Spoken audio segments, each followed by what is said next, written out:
Hello and welcome. Thanks so much for joining us. This is Tips for the Transition, the Career Roadmap podcast, and I'm Maria Tomás-Keegan. And my vision for this show is to create resources that help women navigate career and life challenges more easily and know that they are not alone. So each weekly conversation we have here inspires women to address tough questions and become more confident, resilient, and brave in their careers and indeed in their lives. So if something strikes a chord as you're listening or watching today, and you want more information, check the show notes below or the snow notes, whichever, for various ways to connect with my guest and me. As leaders, women bring many assets to the table, including our energy, which comes in all kinds of flavors, positive, negative, and everything in between. And how we invest our energy can change how we view the world, how we approach challenges, and how we engage with others. So we're going to hear more about that from my next guest, Desiree Musselman. She is a leadership development coach and a trainer, passionate about helping people in leadership learn how to rewire the default tendencies that are holding them back from success and fulfillment in their lives and in their relationships. When Desiree started navigating leadership herself, she struggled to know what to say and hold herself accountable and others accountable as well. She would worry she was being too hard or not hard enough when making difficult conversations, second guessing everything she did. Who hasn't been there? I know I have. Then she realized that her worry was getting in the way of her leadership and happiness. So now Desiree supports new and mid-level leaders by helping them understand how their brains work and how they interact with the world around them, allowing them to decide how they want to show up versus allowing their default tendencies to run the show. So let's bring her on and talk about investing your energy. Here we go. Hello, Desiree. Hello. Thank you for that wonderful introduction. And thank you so much for joining us. I love this. I know I loved meeting you and the conversation we have had, and I am looking forward to having it here with everyone else so they can eavesdrop on this important conversation.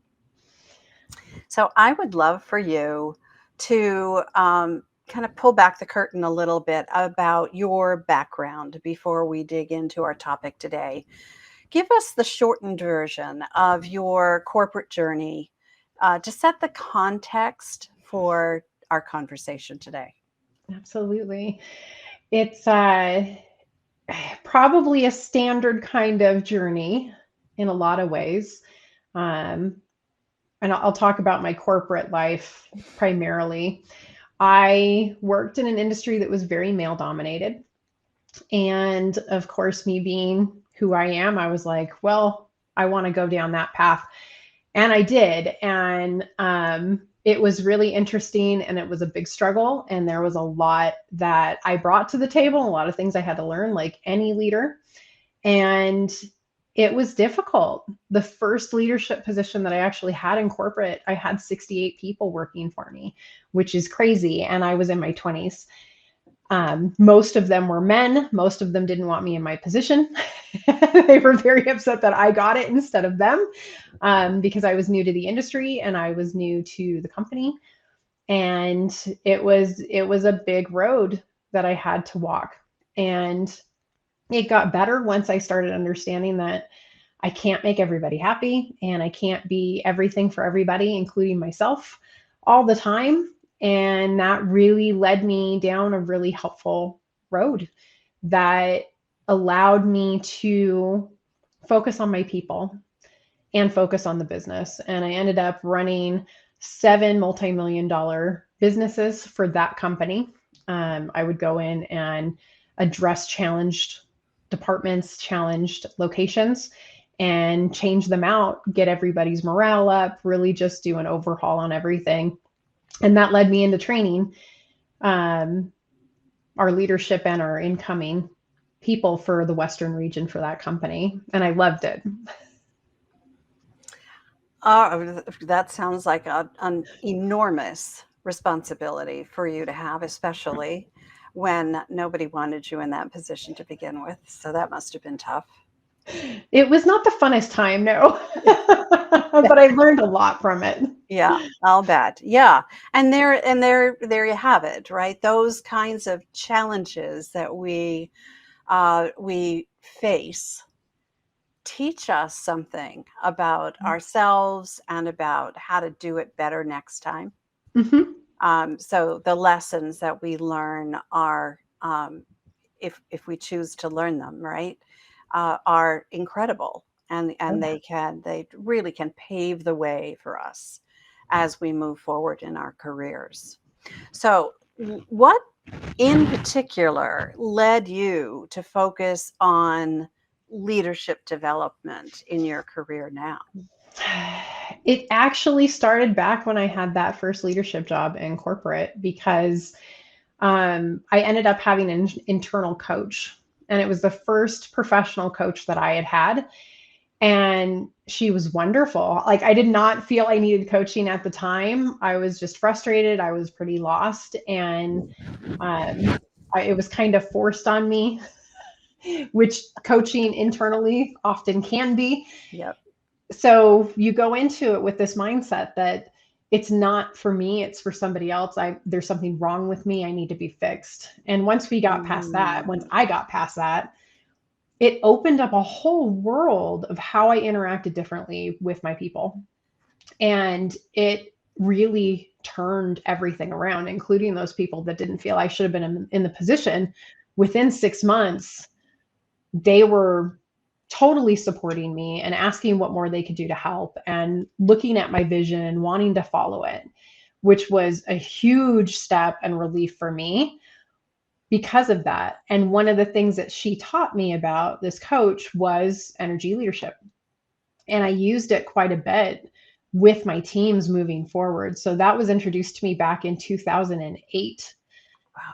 Wow. Yeah. And I've Wow. been using it ever since. Even before I was certified as a practitioner, I would use it with my teams because it brought a level of awareness that I couldn't get from anything else with them and for myself of how I was just interacting with everyone. Yeah, you just said the magic word, awareness. It starts for all of us. It starts there, being aware of what it is we're Mhm. doing, how we're feeling, all of that. And once we are aware, then we can choose, right? We Yes. can choose to do something about it. I'm fascinated by your first experience with a coach. Uh, I I often, when I'm talking to prospective clients of mine, I often hear that I don't think I need any help. I think I'm okay. I think I can do it myself. And then then I start to ask the questions that get them to think differently about how they would approach it if they were to do it on their own. Mhm. And they don't have really a clue of where to start. And having Mm-mm. that objective view and to see you, right? I'm sure your coach at that time saw you very differently than you saw yourself. Am I right? Oh, absolutely. And having Absolutely. that perspective, that mirror, I think we all need that. It was hugely helpful. And Yeah, once she could get me to the point that I relaxed and allowed it to happen, and I saw the benefit, right, it was like night and day. right. And the challenge is that usually when somebody's told to go into coaching in a company, there's so much shame and guilt and frustration that you have to really work through because here's somebody telling you that you're not good enough. And even if they're not saying you're not good enough, Right, you're feeling that's what they're saying to you. right. And it's Or really that's what they're difficult. thinking. Mhm. Absolutely. Yeah, yeah. And we stop ourselves in our tracks when we allow that kind of projection, right? Mhm. We are projecting what other people are thinking when they recommend that we get coaching. Yeah. Yeah. And often, especially in a corporate environment, it's not true. In Mm-mm. fact, what they might have been saying, and probably were in your case, is that you'll benefit from this and be better than you already are, Yes. which is nothing like you're not good enough. Well, and it's interesting. One of the things that I always say to the VPs and the C-suite when I work with them is, I don't want you to send me your people because you think they're broken. I want you to send me everybody. Send me your rock stars Yeah. because they can always get better Yep. Yep. and they're usually ignored. Yep. Send me the people that want to get better because we're going to have so much more of an impact than someone who is scared for their job Yeah. going Yeah. into coaching, right? And as a coach, it's so much fun to work with someone who is willing and eager to Mhm. get better, to do something different, to explore. That's so Mhm. much fun. It All is. right, so I am intrigued, and it is what we wanted to talk about today, energy leadership. So explain that to us. So energy leadership is something that a gentleman named Bruce D. Schneider created in the early 2000s. It's been around for a long time now. And it's one of the top 10 leadership assessments and programs that you can go through in the US. They use it all over the world. And what it does, it's very different from like a Myers-Briggs or a DISC or any of the personality assessments. Energy leadership actually pinpoints how you perceive yourself in situations, others in situations, and the world around you, which helps you understand how to interact without feeling inauthentic. It lets you play outside of the box, whereas like a personality chart really tells you this is who you are, these are the parameters. You can maybe step outside of that a little bit. This actually gives you full control of how you're interacting with people. And it's based off of emotions and thoughts, which is something that's usually not tangible. It makes it a lot more tangible. So you could just look at it and go, all right, I'm in this space right now. Is this where I want to be? Or do I want to be up here? Or do I want to be over here? How do I want to interact with this person? And where are they at in their own energy? Where are they sitting in their perceptions and their thought process? And it just helps us navigate those situations. And I started using it in 2008 with my teams because, like I said, I was in a male dominated industry. We don't talk about emotions. And it was a construction industry, which is like, you really don't talk about emotions and thoughts and feelings and what's going on for you. That was just taboo. I could make it more tangible, where it was more like a hard skill for them, it was a lot easier to have those conversations. And I taught a lot of my people, hey, let's figure out where you're at before we have this conversation. Or they'd come in all hot into my office and go, I need to talk to you. And I'm like, great. Where do you need me to be before I answer, before I respond? And that actually helped me interact with them and it calmed them down a little bit. Okay, so I love what you're saying, but give us some examples of how this might work when you're Sure. actually what might you be asking them about where they are and then where they need you to be? What are those So let me give you a questions? little brief introduction to what energy leadership is. So it's Okay. 7 levels is where it's kind of pegged in. And it's a continuum that we go through throughout the entire day, depending on what's coming at us, what's going on, where our thoughts are, where our emotions are. It changes and flexes throughout the day. And each of the levels represents a thought, like a core thought and a core emotion that you can tap into. or you may already be tapping into. So let's use, for example, level 1. Level 1 is associated with feeling like you have no influence over the circumstances that are happening. It's very much, I'm not going to take any action. I'm very quiet. I'm going to kind of sit back. I can't do anything. No one's going to listen. There's a lot of like feeling like you're really heavy, right? You get into level 2.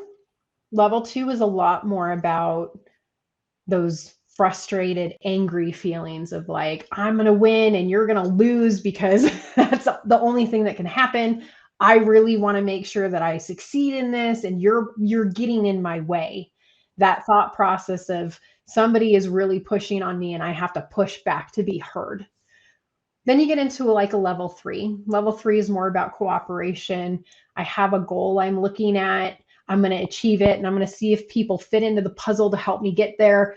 If they win with me, that's awesome, but I'm really focusing on what my goal is and I'm going to move forward to that. So you really let go of the frustration and the feeling like you have no control at this point, yet you're not really interacting with other people. You're still focused on what you want.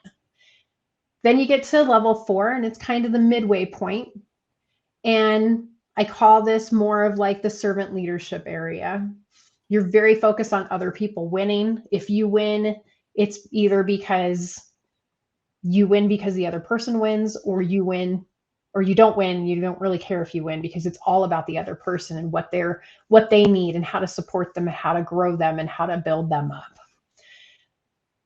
All of those have their places. None of them are right or wrong. You need to have each one of those. When we get higher up in this energies, like the level 5, 6, and 7, it's more about connection. It's more about creating win-win solutions that work for everybody. It's really where your imagination and your intuition run wild, depending on the situation. So let me give you an example. If I would have somebody walk into my office and they were pretty hot, they were very upset, had a horrible customer, they need to vent it off. After I would teach the energy leadership to my people, I would pull out a chart and go, hey, where do I need to be? You seem to be somewhere on the lower 1, 2, 3 areas at the moment. And I want to make sure I support you. If I come in at like a 6 or a 7, which is like kumbayaing, I'm probably not going to support you in the best way. So where do you want me to be? Do you want me to be down in like a 2, frustrated, like I got your back, venting out? Do you need me to be like more in a 4 where I'm more empathetic and I'm not like getting on the bandwagon and building that up? Where do you want me to be? And usually that would give them enough time to take a step back and go, oh yeah, I am kind of in that venting, frustrated. Is that where I want to be? Do I need to do that? Or do I need to just stick to like the facts of the situation and let go of those emotions because it's not supporting me? Or they need that. I love what you just said. First of all, I want to share with everyone this chart that Desiree is talking about. I downloaded her free gift. You're going to have a chance to do that as well. This is a powerful piece of paper I found. And what she's talking about here are the 7 levels, and starting with lethargy and going up into creation. And the way they're all described, the core thoughts, the core feelings, and the actions or the results. She's just described the results. Yes. So I love that. Mm-hmm. So you're asking, what kind of support do you need from me? Yes. How can I support you in the best possible way in this moment? Absolutely. Well, and how are All they of that. supporting themselves? True. And they're probably not if they're down in that lower area, right? Absolutely. Well, and Yeah. they could be. I mean, we could get into a whole conversation about, toxic positivity. Sometimes we need those lower levels because Well, those help us. and we move through them, right? So that Yes. may be a situation may trigger us, and we feel victimized or just plain mad Mm-hmm. about the situation, and we need to work through those emotions. having someone help us do that might speed the journey a It bit, usually does, yeah. right? And we get to see another perspective from someone who's not so mired in the minutia of it. Hmm. Yeah. And it also helped me not be triggered. Because a lot of times, if Tell I'm in me the about middle of that. something, if I'm in the middle of something, let's say I have like a big report or I'm dealing with an upset customer, if somebody, barges into my office and is like, I'm done, they're just like upset, I'm probably not going to respond in a way that's going to be supportive for them. Yeah. So that allows me that space to kind of take a step back too and go, okay, I know this is not where I want to be. This is definitely where they want me to be. How do I show up? What do I do? Where do I want to be supportive to them and me?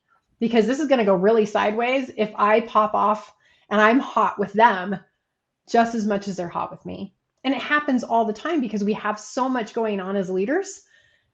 There's so much coming at us. If we Yeah. don't take that moment to go, where am I, and check in, we can't have that outcome we're looking for.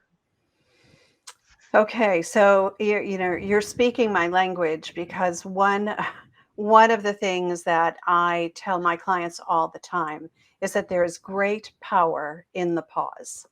Yes. So if you just catch yourself in the heat of it and become aware Mm-hmm. of where you are, and if uh, this graphic that I showed you a moment ago will help you, use it. I mean, all the tools that we can have in our treasure chest to pull out on a moment's notice are just the tools we get to use. Absolutely. And I did. I actually framed that chart and put it on my desk in Yeah. every office I had so I could take a moment. And I didn't used to be okay with silence. Hmm. That was something that was hard. So that pause for a lot of people is hard because they feel like they should be doing something. This helped fill that void because I was doing something and I was doing something that I truly felt was going to be helpful moving forward. It wasn't just a pause to calm down Right. because I wouldn't allow myself that. It's a pause to reevaluate. Yes. It's a pause to choose. Yes.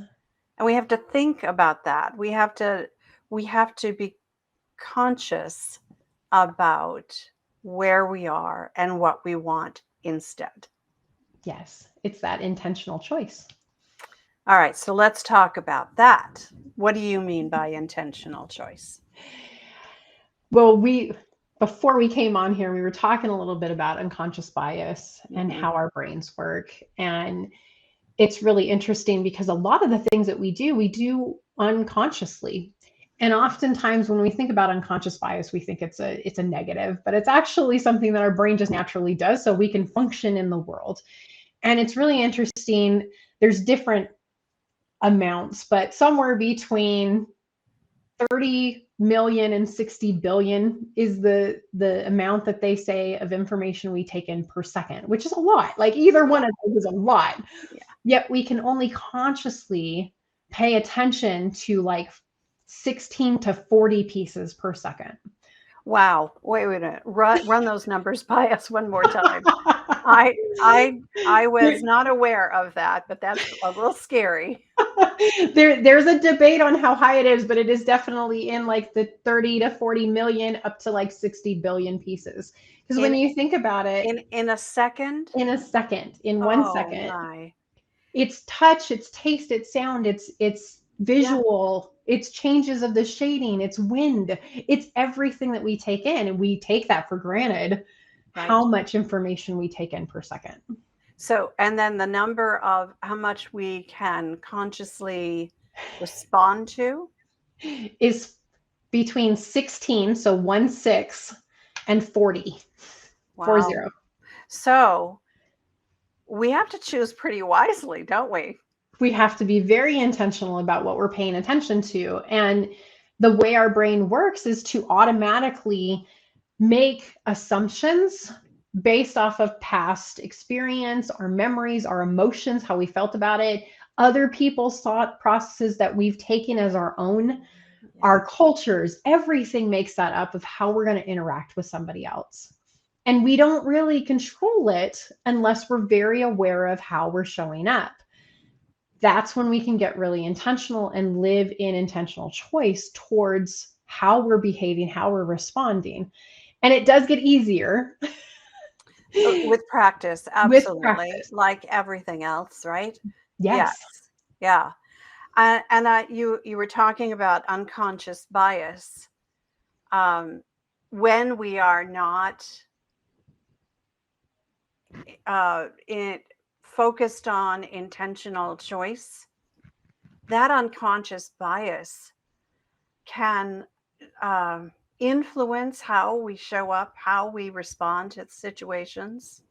Yes. And like you said, it comes with all the history that we come with.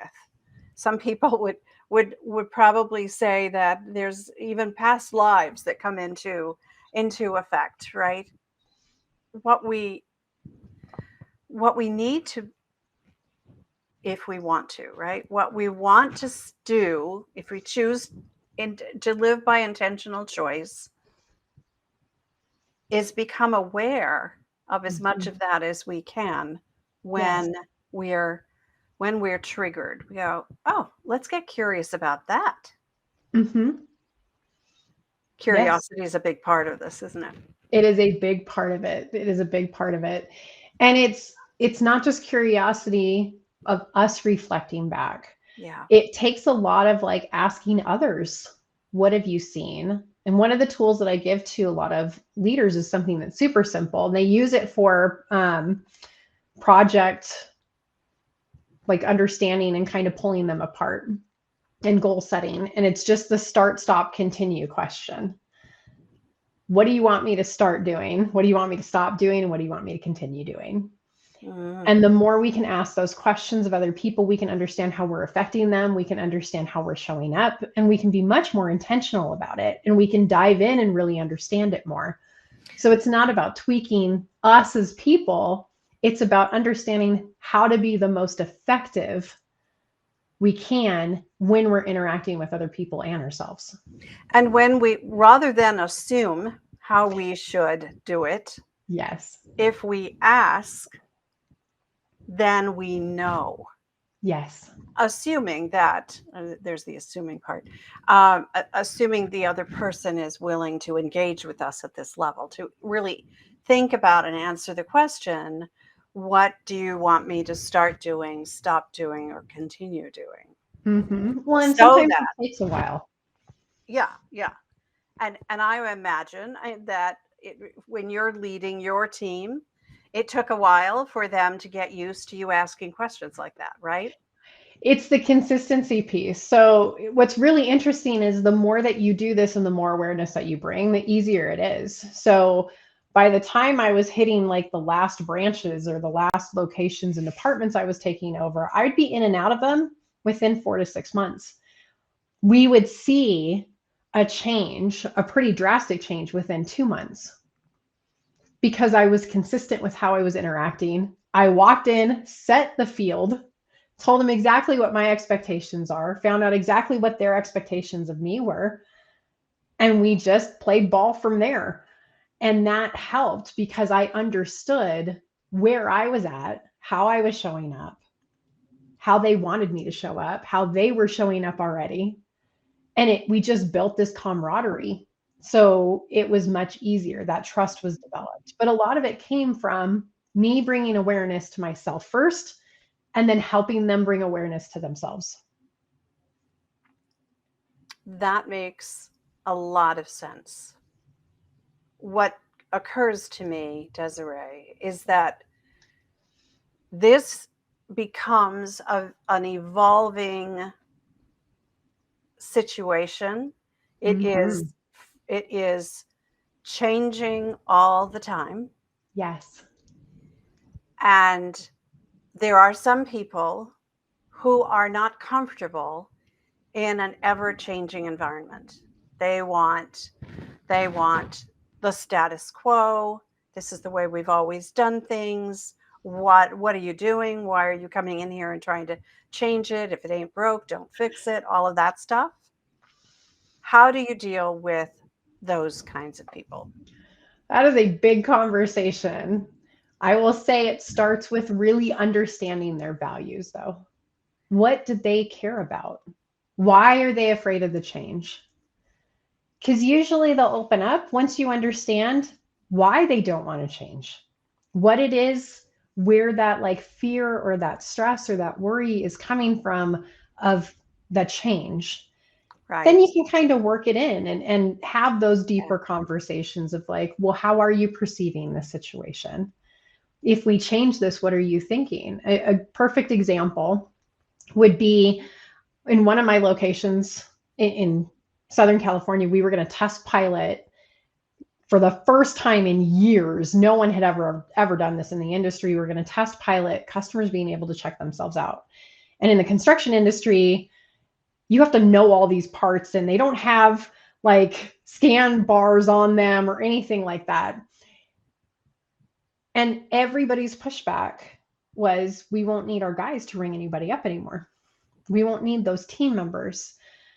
And I was like, no, this is going to make it so much easier. You're going to be able to spend time on the stuff you actually want to spend time on, which is how I viewed it. But I had to get down to what was the fear. Yeah. So they used every excuse that customers won't like it. They won't feel like they're getting the one-on-one interaction they normally get. They're not going to feel like they can talk to us. It was all about the customers, but really they were worried about being obsolete. Yes. Yeah. Once we could have that conversation, it opened it up. And it was a totally different ballgame, and they totally took it and ran with it and loved it. So they promoted it. It really had to come down to, what do they value? What are they worried about? And how do they want to foresee the future? Getting to that point. Yeah. Yeah. Yeah. And there are some people who I'm sure you ran across that just weren't open to change at all, weren't open to even considering this as a possibility. And you find that they're just not suited for where you're going in this evolving environment. Yeah. And that's okay. Like, you're going to run into that stuff. And that's when, as leaders, we make decisions to help everybody be in the place that they need to be. Right. Okay. So, not everybody's going to get this the first time that you explain it and try to, bring them in. What are some of the common missteps that you have seen people make when they try to approach things in this way, this energy leadership way with intentional choice? Usually second guessing themselves. They have an intuition about where it might be, so they don't necessarily take that step forward. They might not ask the questions of, hey, this is where I see this may be heading. Am I correct? Like, tell me more about it. They don't trust their intuition, and they don't test their theories. So those are two places. And then the last one, though, like the biggest one, is the consistency, not using it consistently. And this is where the default tendencies, and this is where our unconscious bias doesn't get changed, because if we're not consistent about it, we're not actually reprogramming the neuroplasticity in our brains. We're not changing the pathways. We're going to keep doing the same things over and over again. It's really interesting. They've done some studies on people who, like, on the neuroplasticity around stress and reactions. And they've done MRIs and then gave people things to do, like visualizations and talking through it for 10 to 15 minutes a day for 4 to 6 weeks. And the MRIs have completely changed. We don't get stuck in our fight and flight as much. We're able to think more logically and rationally when we are consistent for even that amount of time. And it's not really changing a habit. It's actually changing how your brain functions around whatever you're doing. Those would probably be the most common missteps, is really not being consistent, not trusting yourself, and not verifying. So those are, and I can think of a lot of things that those three missteps could cure in a lot of other ways as well, right? Absolutely. You Absolutely. know, if we're consistent about making a change, whatever it is, then the likelihood of us repeating what we've always done and expecting a different result is likely to change. That will shift, Yes. and you'll start to get the result that you're looking for. And I think what happens then is when we start seeing that happen, then the snowball starts to Yes. gain momentum, and more things start to shift, and they shift more quickly when we realize that an approach like this is something that can literally affect the rest of your life and those Mhm. around you.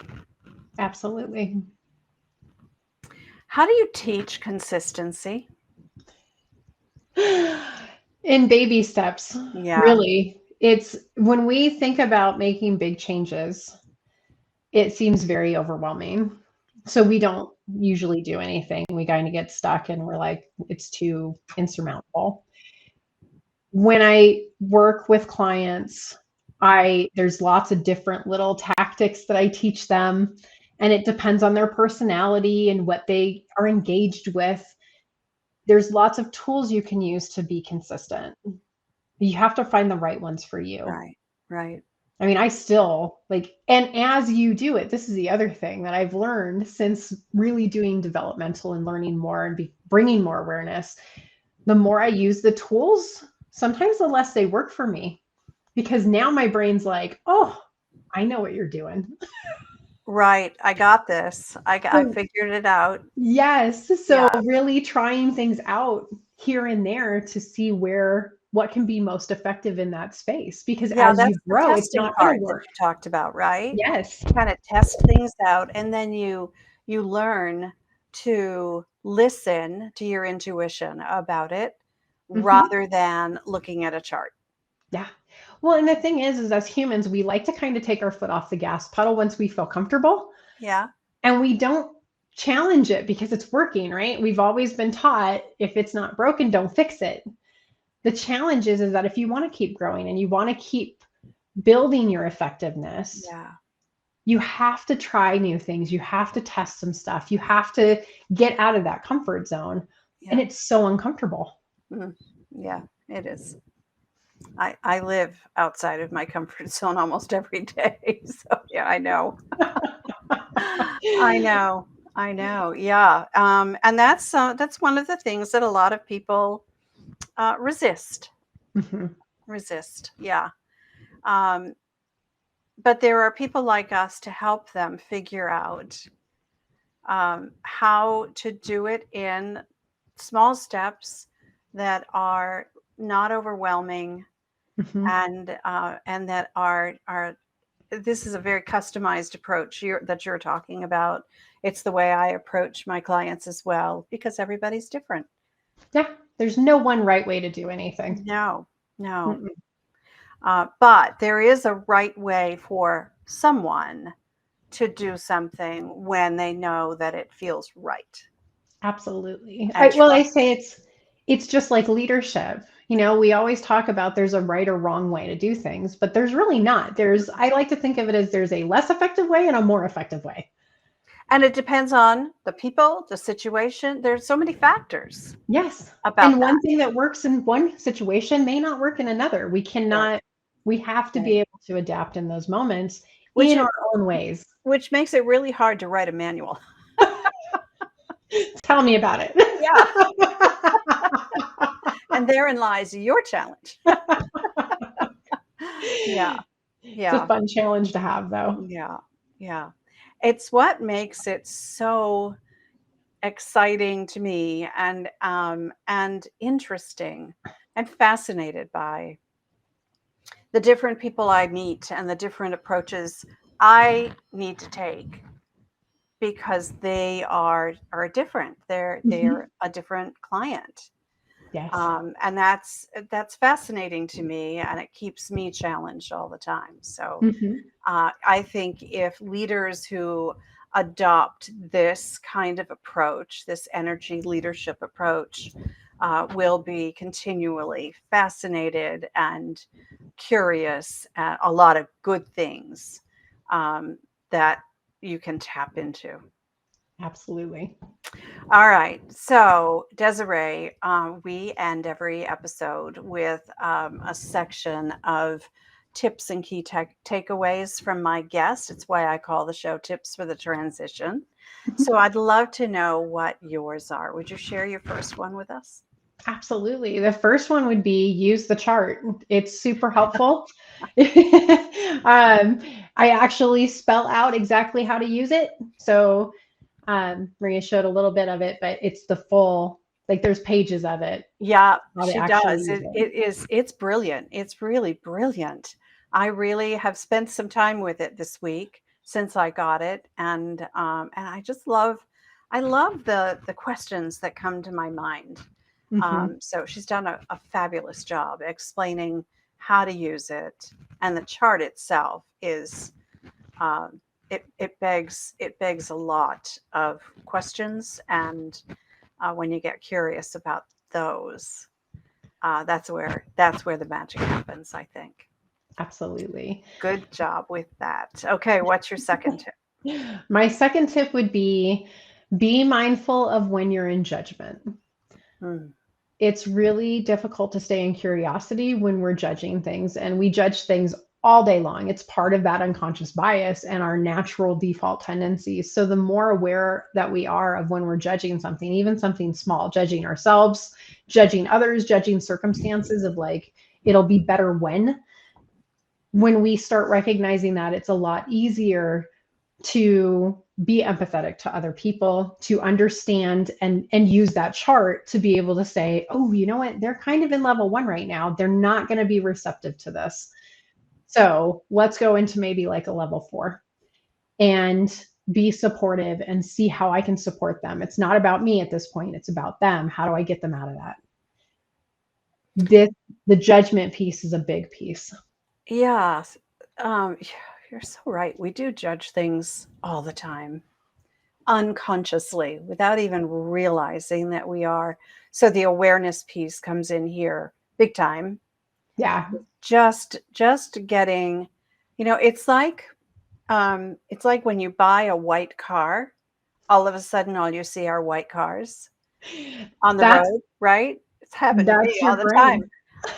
It's the same thing though. Once we are aware of something, Hmm. then we start to see it more. Yes. Well, And and that's when we can do something about it.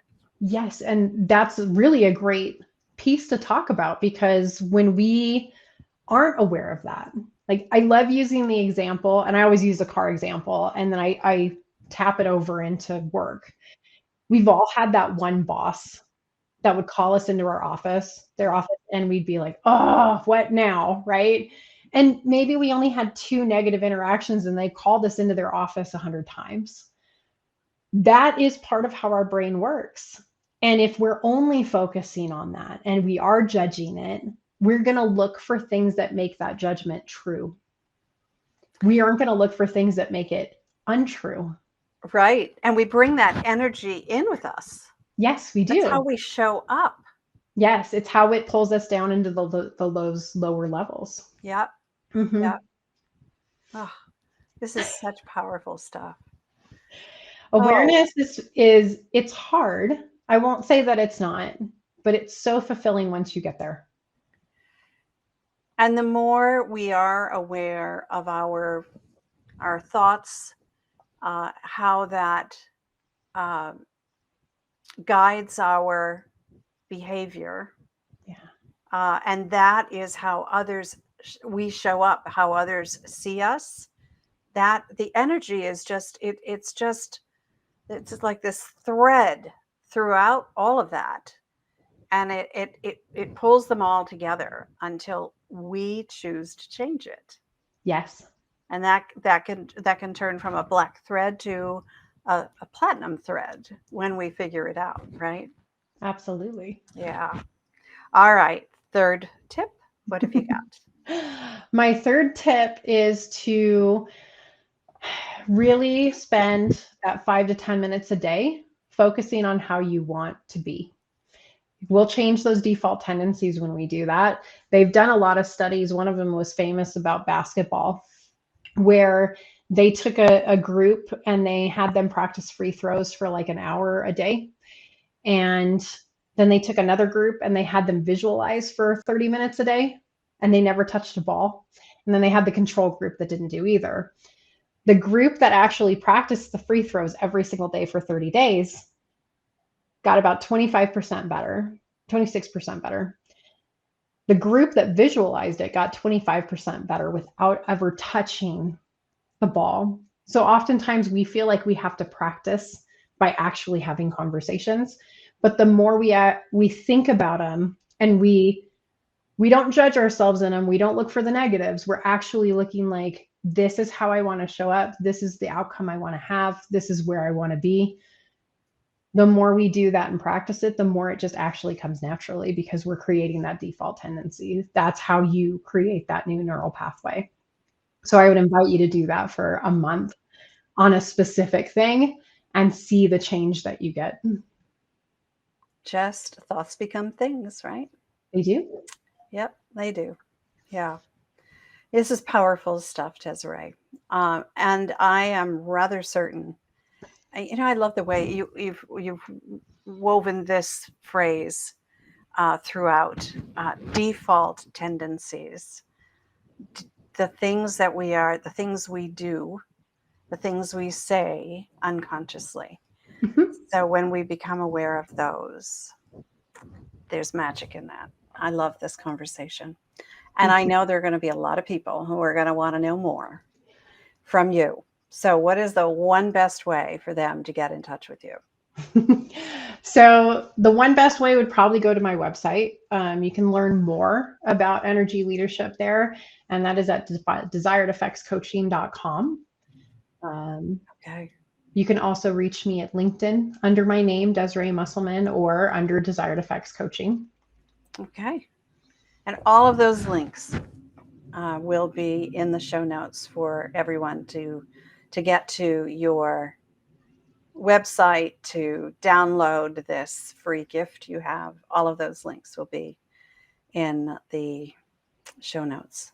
Desiree, thank you so much for sharing your expertise on this, what I think is a really important topic.